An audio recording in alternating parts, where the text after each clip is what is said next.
Halo, Halo pagi Pak Budi. sedang apa? Saya sedang lihat-lihat makalah dari TKMPN tahun-tahun lalu. Kriteria tahun ini apa sih Pak? Apakah ada perubahan? Untuk tahun ini kriteria bisa dibilang seperti tahun lalu, tapi ada sedikit updating ya. Jadi mungkin 90% kriteria sama dengan tahun lalu, tapi ada sedikit perubahan.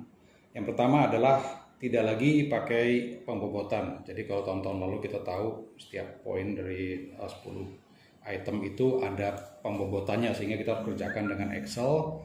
Nah, tapi kali ini ditiadakan. Jadi untuk memberi bobot dari KCI, QCC, QCP itu ada di prioritas dalam kriteria itu sendiri. Jadi pada dasarnya tidak lagi ada pembobotan. Jadi nilai flat, jadi juri bisa menggunakan kertas, jumlahkan langsung, ya itu hasilnya. Jadi dan kemudian kriteria ini yang 2020 ini, kriteria TKMPN 2020 ini dibuat kompatibel untuk GKM, PKM, SS, Six Sigma, 5S, 5R, dan juga yang terbaru ya Quality Innovation Concept ya. Jadi ini yang baru ya, jadi Quality Innovation Concept itu bukan suatu improvement yang dikerjakan sampai tuntas, sampai PDCA, tapi baru konsep. Tapi konsepnya ini detail, jadi akhir dari konsepnya adalah summary dari analisis gitu. Jadi siap diimplementasikan jika memang organisasi menetapkan itu penting. Kira-kira itu kriterianya. Gitu. Terus gimana sih Pak supaya tim bisa dapat nilai maksimal, dapat diamond gitu? Nah, mungkin kita mesti lihat di kriteria ya. Yang pasti untuk bisa diamond kan semua nilai mungkin 10 atau 9 ya. Kalau kita lihat dari kriteria, yang pertama adalah penetapan aktivitas. Itu penetapan aktivitas itu mesti lengkap, timnya siapa, latar belakangnya bagaimana, kompetensi timnya seperti apa, terus kemudian kebijakan perusahaan atau organisasi itu arahnya kemana, apakah tema yang dipilih ini relevan dengan kebijakan, dan juga tentang masalahnya itu tentunya harus terukur ya. Jadi nggak bisa kita masalah dengan opini. Jadi harus semuanya terukur. Jadi memang betul masalah, betul prioritas di organisasi tersebut. Terus kemudian juga ada persetujuan pimpinan, dukungan pimpinan, arahan pimpinan, dan rencana untuk penerapannya yang jelas. Itu yang item pertama ya. Item kedua, proses pemecahan masalah dan perbaikan. Nah, untuk proses pemecahan masalah tentunya dimulai dari kita lakukan tinjauan terhadap masalah itu sendiri. Masalah itu sendiri apa sih kira-kira penyebabnya, itu kita harus lakukan tinjauan langsung ke lapangan sehingga kita bisa lihat kemungkinan penyebab terjadinya masalah. Nah, dari situ kemudian kita coba brainstorming kalau GKM atau PKM, atau mungkin kalau SS bisa mind mapping ya, coba coret-coret kemungkinan-kemungkinannya, kita petakan ya, mungkin bisa pakai fishbone diagram atau diagram-diagram lain ya untuk memetakan hubungan antara masalah dengan penyebab-penyebabnya. Nah, setelah kita lihat ada petanya jadi ya, kita lihat kemungkinan-kemungkinannya, kita uji. Jadi setiap akar penyebab itu kita coba lihat betul nggak ada hubungannya dengan masalah. Kita bisa pakai scatter diagram atau mungkin dengan fakta-fakta yang ada di lapangan. Kita bisa survei mungkin kalau kaitan ke pelanggan atau pihak lain ya. Jadi kita kumpulkan data untuk memastikan bahwa akar penyebab yang kita duga merupakan akar penyebab dari masalah ini betul. Jadi bukan hanya opini, bukan hanya pengamatan saja, tapi memang disertai dengan data. Nah, setelah itu dari situ kita cari solusinya. Jadi memang kalau kita bicara improvement itu adalah bukan mengatasi masalah hanya dilihat dari masalahnya, tapi dengan cara menghilangkan penyebabnya. Jadi penyebab kita hilangkan dengan cara cari solusinya. Solusi kita pikirkan alternatifnya, kita cari alternatif yang terbaik, kita analisis, kemudian dari hasil analisis itu pilihan solusi yang terbaik itu yang kita ambil. Dan jangan lupa kita harus juga lihat risikonya. Jadi kita bicara improvement pasti bicara perubahan pasti berisiko. Jadi kita harus jangan lupa selalu analisis risiko. Kalau ada saat kita terapkan solusi ini, risikonya apa sih? Nah, itu kita analisis. Kemudian Setelah kita tahu kira-kira apa yang menjadi risikonya dan kita ambil tindakan untuk mereduksi atau menghilangkan risiko tersebut, kita buat program rencana kerja, rencana penerapannya. Itu bagian 2-nya. Dan kalau di kriteria nomor 3 tentang solusi, ya ini biasanya juri akan lihat apakah solusi ini kreatif, unik, merupakan terobosan. Nah ini kadang-kadang kalau memang inovasi ini sangat bagus dan disertai mungkin didaftarkan di hak cipta, hak paten. Nah ini berarti inovasi ini memang unik, masih baru dan mungkin bisa banyak manfaatnya bagi pihak lain. Nah ini membantu nilai tadi, bisa nilai tertinggi untuk membantu mencapai diamond ya. Kemudian yang item keempat, tingkat kesulitannya. Nah di sini pada saat kita mengeksekusi suatu program improvement, yang pasti kita lihat adalah kesiapan prasarananya, kesiapan timnya. Jadi kompetensi tim harus cukup, prasarana yang dibutuhkan tersedia, nah, baru kita eksekusi rencana inovasinya, kita laksanakan inovasinya. Kemudian di item kelima, bagaimana ya mutu proses pelaksanaan ya, bagaimana kita memonitor program penerapan kita. Jadi kita monitor, pastikan bahwa rencana yang kita buat itu memang diterapkan, dan kalaupun ada yang hal-hal baru sepanjang penerapan itu kita bisa mengantisipasi, bisa mengatasi masalah-masalahnya. Kemudian untuk item yang keenam, ketepatan dan kelengkapan evaluasi ya. Nah, untuk ketepatan dan kelengkapan evaluasi ini kita harus punya data keberhasilan dalam penerapan. Ya pastinya kita harus punya data yang samplingnya tepat ya, jumlah tepat, waktunya tepat, ya kondisinya tepat. Kalau kita salah ambil sampel, kita bisa salah ambil keputusan atau salah ambil kesimpulan. Kesalahan mengambil kesimpulan, kita bisa aja pikir masalahnya udah teratasi, tapi ternyata belum, kita salah ambil kesimpulan soalnya. Jadi pemilihan pengambilan sampel itu penting. Kemudian dampak hasil. Nah, di sini juga seberapa jauh sih dampak dari inovasi kita ini. Yang pertama tentunya bagi anggota tim itu sendiri. Nah, untuk GKM dan SS, bagaimana dampak inovasi ini terhadap anggota tim? Apakah kerja lebih mudah? Apakah menjadi kompetensinya meningkat? Apakah mungkin bisa di-share pengalamannya ke pihak-pihak lain gitu, untuk GKM SS ya.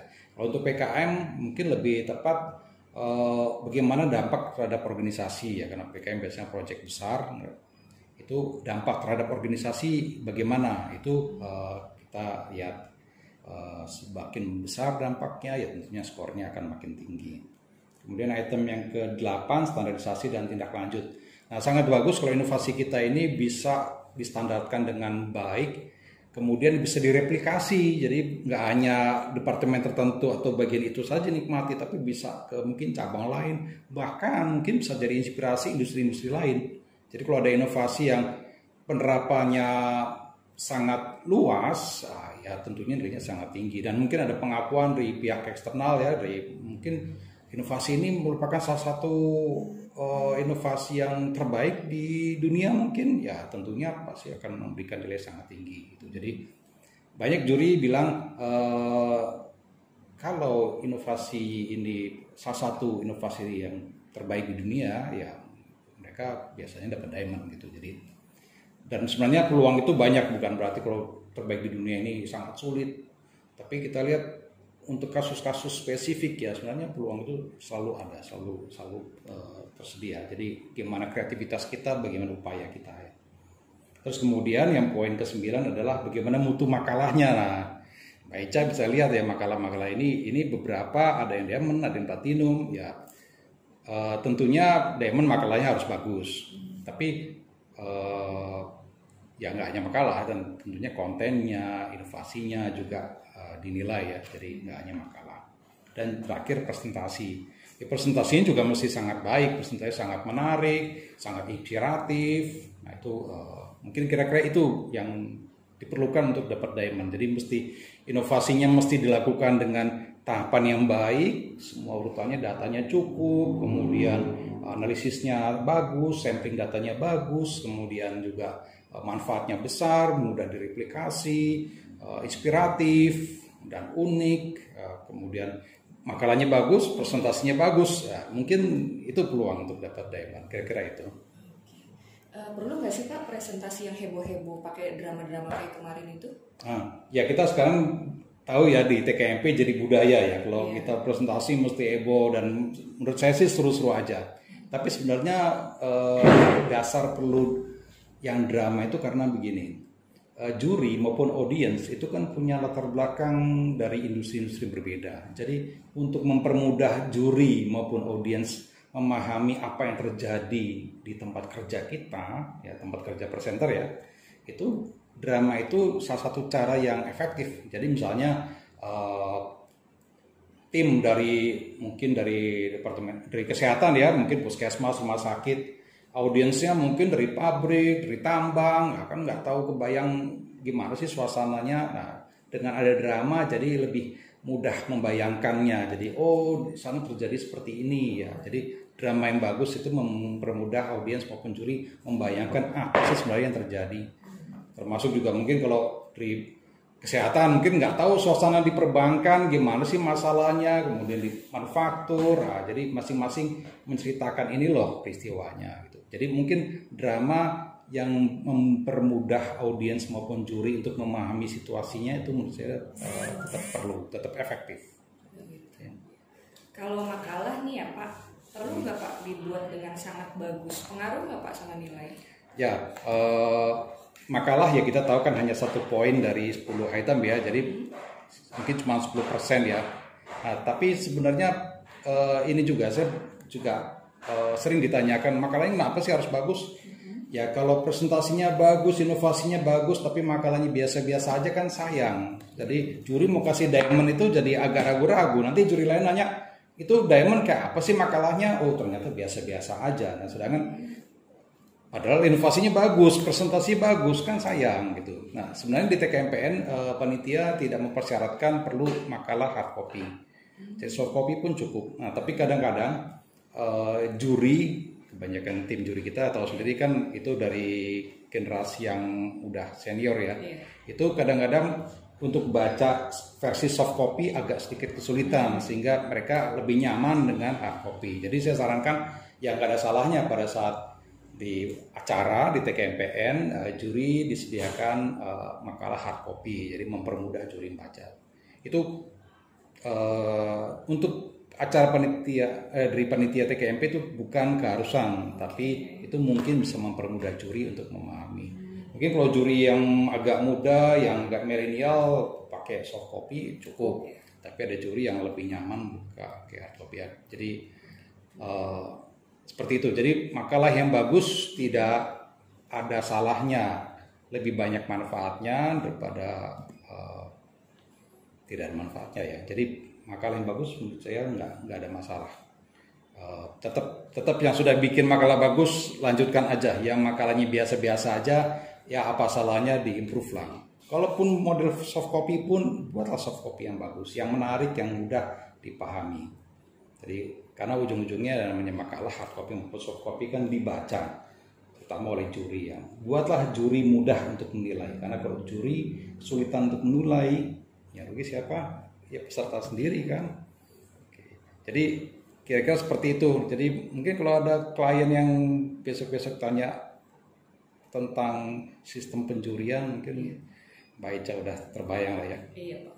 Oke. Terima kasih Pak atas penjelasannya. Oke, terima kasih. Iya. Oke, demikian pemirsa, mungkin dialog pagi ini bisa memberi inspirasi bagaimana kita mempersiapkan diri untuk menghadapi acara TKMPN. Tapi intinya TKMPN ini ajang untuk sharing, pesta mutu. Jadi bukan tujuannya adalah kita berinovasi untuk bisa memecahkan masalah kita, masalah di tempat kerja kita, supaya kita kerja lebih enak, lebih produktif, lebih efektif. Bukan untuk konvensi, tapi pada saat kita sudah berhasil membuat inovasi yang bagus, tidak ada salahnya kita sharing. Di acara konvensi dan TKMP kita tahu sendiri pesertanya ratusan orang, kita share satu inovasi, tapi kita bisa melihat ratusan inovasi dari pihak-pihak lain. Jadi saya pikir semua orang akan mendapatkan manfaat dari acara TKP. Terima kasih dari saya.